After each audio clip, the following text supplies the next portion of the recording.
The soft glow of the TV illuminated the living room, casting a cozy ambience. I settled onto the couch, sandwiching my daughter between myself and our loyal pit bull.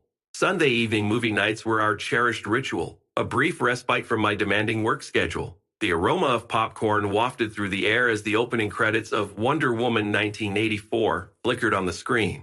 My daughter's wide eyes gleamed with anticipation, her little fingers clutching a handful of popcorn.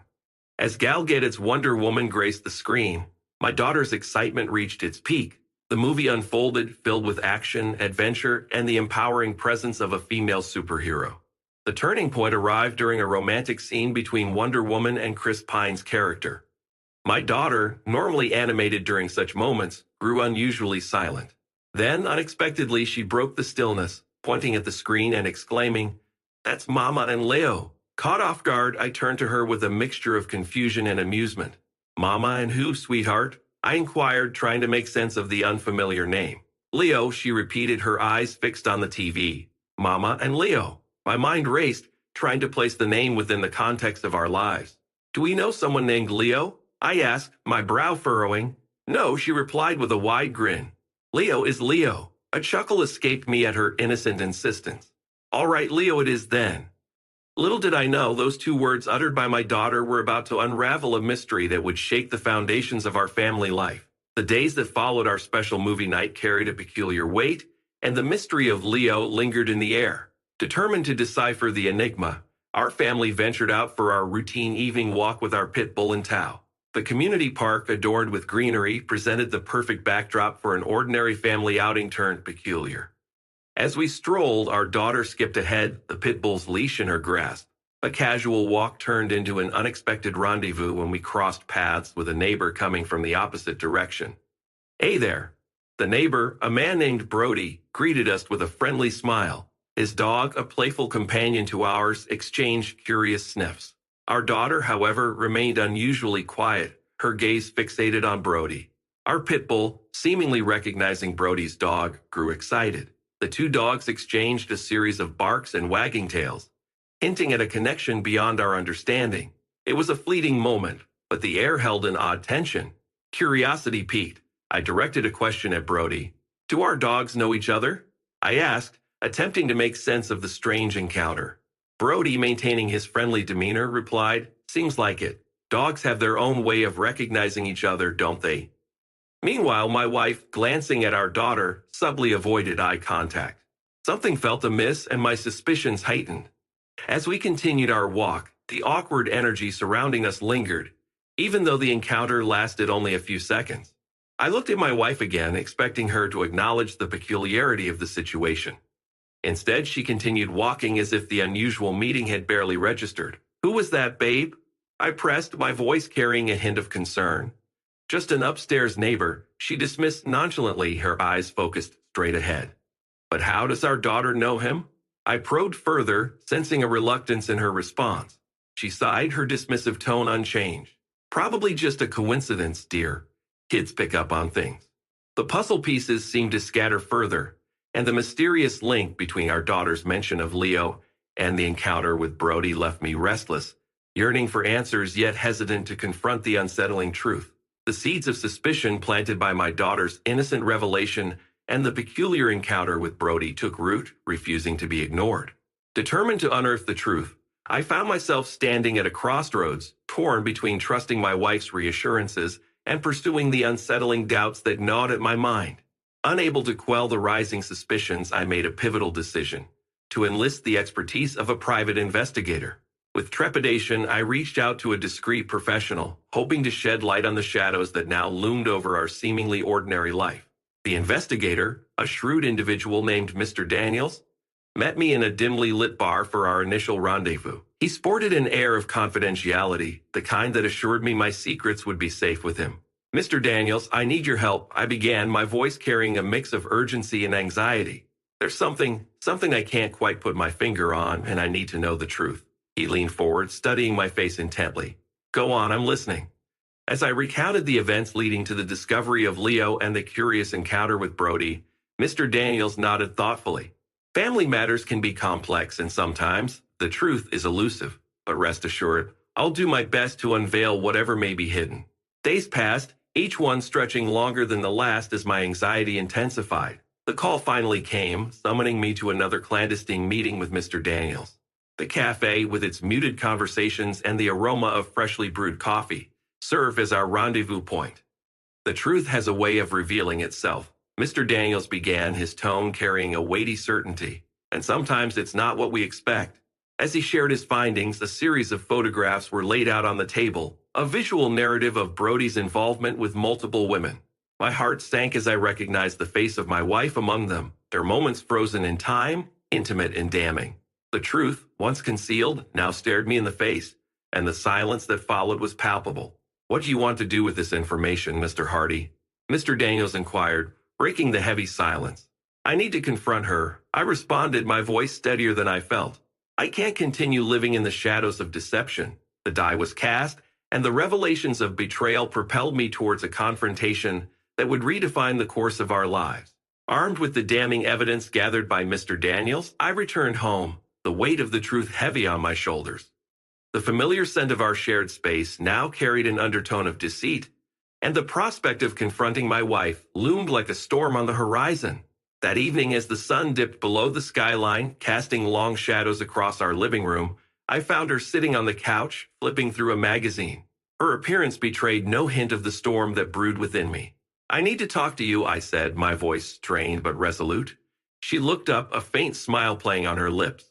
"About what, dear?" I took a deep breath, trying to find the right words. "About Leo," I began, watching her expression closely. Her eyes flickered, a subtle shift that betrayed a hint of nervousness. "Leo? What do you mean?" I laid the photographs on the coffee table, each one a testament to the betrayal that had unfolded behind closed doors. Her eyes widened as they met the damning evidence. Silence hung in the room, broken only by the distant sounds of the city outside. "Care to explain this?" I asked, my voice cold and composed. Her gaze faltered, and for a moment, guilt danced in her eyes. I don't know what you're talking about." But the picture spoke louder than any protestations. As the weight of the evidence pressed upon her, she crumbled, the mask of denial slipping away. "I trusted you," I whispered, the words heavy with disappointment. Tears welled in her eyes, a mix of regret and remorse. "I never meant for it to go this far. It just happened." The revelation of her affair, unfolding in the cold reality of our living room, marked the end of our once shared reality. The confession, tainted with the bitterness of betrayal, brought an unspoken acknowledgement of the irreparable damage inflicted upon our marriage. As the night stretched before us, punctuated by the shattering of trust and the echoes of shattered promises, the unraveling of our union had just begun. The echoes of the confrontation lingered in the air, a dissonant melody of shattered trust and broken promises. As the night wore on, the reality of our fractured union became undeniable, prompting a painful decision that would reshape the course of our lives. Amidst the wreckage of our shared dreams, I found myself guiding her towards a new apartment, a physical manifestation of the emotional chasm that now separated us. The city lights flickered outside, mirroring the uncertainty that hung over our future. "I can't continue living like this," I uttered, my voice tinged with a mixture of sadness and determination. "You need a new start, and so do I," she nodded, her eyes heavy with regret. "I never wanted it to come to this." The apartment door clicked shut behind her, leaving me standing in the emptiness of our once shared space. The silence that settled within those walls spoke volumes, each room echoing with the remnants of a love that had withered away. In the days that followed, the dissolution of our marriage took shape through the paperwork of a divorce agreement. Mediation replaced the once shared decisions, and the lawyers became mediators of our failed union. The financial aspects were sorted, alimony agreed upon, and the legal threads that bound us were methodically severed. As we signed the final documents, the air grew heavy with the weight of what once was. "I hope you find happiness," I offered, the words tinged with a bittersweet sincerity. She met my gaze, a trace of sorrow in her eyes. "I'm sorry for everything, truly." The acknowledgement of remorse offered no solace. With a final exchange of glances, we parted ways, and the door closed on a chapter that had once held promises of forever. In the solitude of my newfound space, I grappled with the remnants of a life left behind. The walls echoed with memories, and the emptiness was both a burden and a blank canvas, awaiting the strokes of a new beginning. The end of our union marked not only a separation of two lives, but also the birth of a journey towards healing and self-discovery. The specter of betrayal cast a long shadow, igniting a relentless fire within me, a thirst for retribution against the architect of my broken marriage, Brody. The private investigator's findings had exposed a web of deceit, and armed with the knowledge of Brody's involvement with multiple women, including my now ex-wife, I embarked on a mission to dismantle the life he had built. In the dimly lit corners of my newfound solitude, I immersed myself in devising a plan to bring about Brody's downfall. Late nights were spent researching, and financial resources were poured into a quest for vengeance. One day, our paths crossed in the same community park that had witnessed the peculiar encounter. As I walked our pit bull, the leash held tightly in my grip, I noticed Brody in the distance, walking his dog. The air crackled with a tension that only I seemed to sense. "I hope your dog enjoys its freedom," Brody smirked, casting a condescending glance at the tightly leashed pit bull. "She's more disciplined than some." I retorted, my words carrying an undertone of simmering anger. As the days unfolded, my quest intensified. I delved into Brody's professional life, uncovering vulnerabilities that could be exploited. The more I learned, the more my desire for revenge swelled.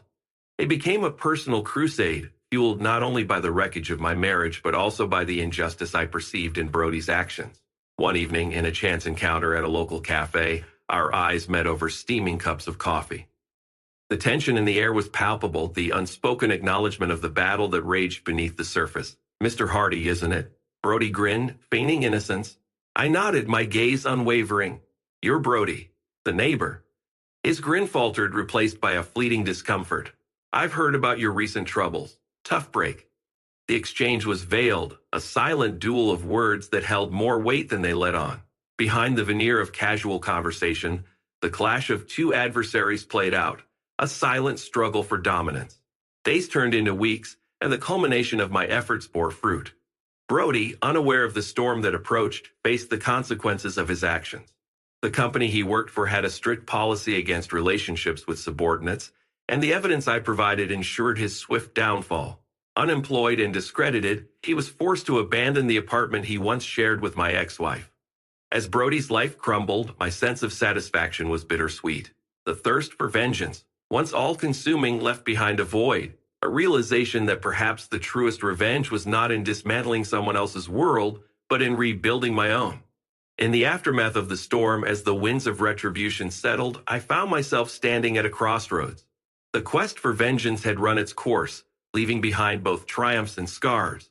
The chapter of Brody's undoing closed, and I was left to ponder the cost of my pursuit. A cost measured not just in the toll it took on Brody, but also in the toll it took on my own soul. In the wake of my quest for vengeance, a chilling silence engulfed my life.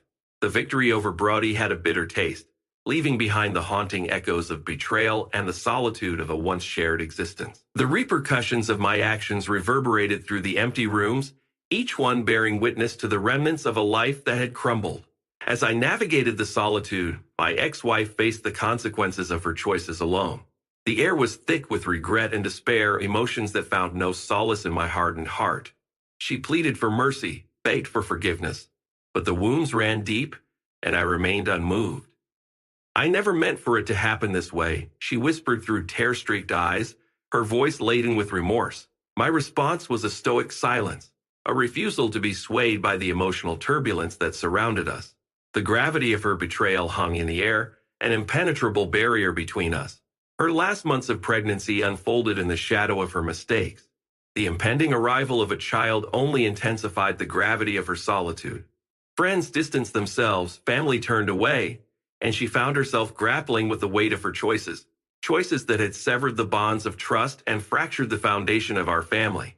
Yet even as I stood on the periphery of her struggle, my sympathy remained elusive. The unborn child, a potential product of the affair, became a symbol of the wreckage rather than a beacon of hope.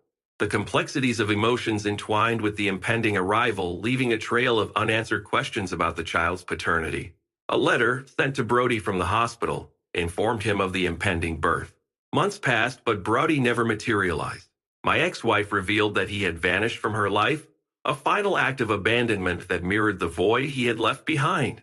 Through the months, the struggle intensified, a solitary journey through the peaks and valleys of her circumstances. The societal judgment weighed heavily, casting her into the shadows of isolation.